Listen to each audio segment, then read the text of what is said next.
Kelly, yeah, you know, this year TSA is already saying we've got more than 4 million people coming through over Thanksgiving compared to 26 million over a 10-day period last year. So, look, a lot of people are still traveling, and airports are spending millions of dollars to make you feel safe, even in the bathroom. At airports like DFW, there is now one less thing you have to touch. When you walk into a typical restroom, you're going to see a line of stalls. So instead of looking under to see if somebody's there or peeking through the cracks, all passengers have to do now is look up and see the green light. The airport is spending $1 million a year on its new smart restrooms. That includes Tooshlights, an overhead light system. Green means a stall is available. Latch the door and the light turns red. And so therefore, you don't have to go and jiggle doors or touch doors or anything like that to try to figure out, is this stall available? Though you still kind of have to touch the latch. Over 3 years, the system costs about $600 a door. DFW started the program before COVID to improve efficiency, but now it's become a health and safety tool.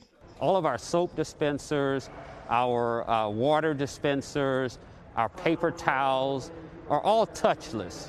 There's also a strike force of over 100 employees to wipe down high-touch surfaces. And I think in the future you may see sanitization robots. I first met Tooshlights creator Alan Clevin 6 years ago as the product launched in venues like the Hollywood Bowl. But business has more than doubled this year to other airports like Seattle and a new world of customers dealing with COVID. The customers that we had never thought about that we're really seeing are elementary schools and middle schools. I've gotten really good at closing the latches with my elbows. Now, Tooshlights revenues this year are expected to be in the mid-single-digit millions. It's partnering with Sloan to manufacture enough product to meet demand.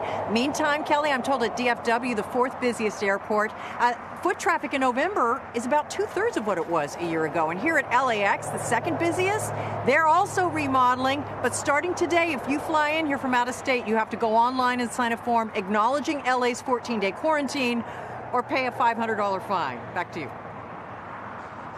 Wow. Although it's not like they're, calling to check up on people, right, Jane? I mean, you've been traveling around a fair bit the last couple months. Is it just kind of Scout's honor in terms of, when with all these states and their different quarantine procedures and that sort of thing? Well, that sort of, yes, for sure, unless you go to Hawaii on the Big Island where they will check up on you. But I have to say, I've been on 20 airplanes in the last 2 months. I haven't gotten COVID. They really have done a great effort in airports and on airplanes with filtration and signage and sanitation everywhere. And people do pretty much pay attention, although you see a lot of this, under the nose business. But the only part where I get a little uncomfortable, Kelly, is when there's too many people in the jetway. I've perfected the art of keeping my rollaway bag way behind me and standing more than 6 feet away from the person in front of me. People tend to forget in the jetway, like, oh yeah, 6 feet. Right. That counts too. Exactly. You're trying to get somewhere. Jane, thanks so much. It's great to see you. We appreciate it. Jane Wells. Shepard Smith here. Thanks for watching CNBC on YouTube.